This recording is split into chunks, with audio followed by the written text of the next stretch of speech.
But when it comes to regulation, we need to make sure we get that regulation right, because what can sometimes inadvertently happen is you end up putting power in the hands of the big companies, the companies with the big legal departments, the companies that can deal with these issues.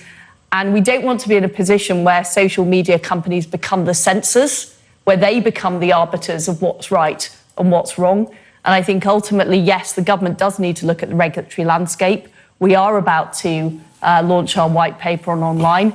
And we need to look at all of the bodies we've got at the moment. So we've got a broadcasting standards body, an advertising standards authority.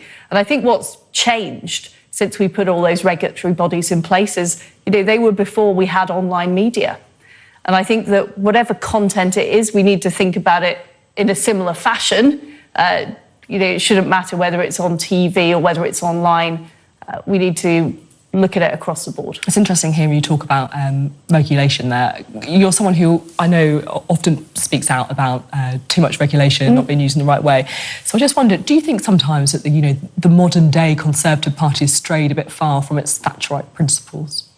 I think sometimes we can end up having quite a lot of micro-regulation, but that doesn't mean to say we don't need really tough regulation in areas like competition, in areas like unfair practice. But sometimes having too much regulation can actually stop taking the big decisions that we need to take. So I'm not against regulation in principle.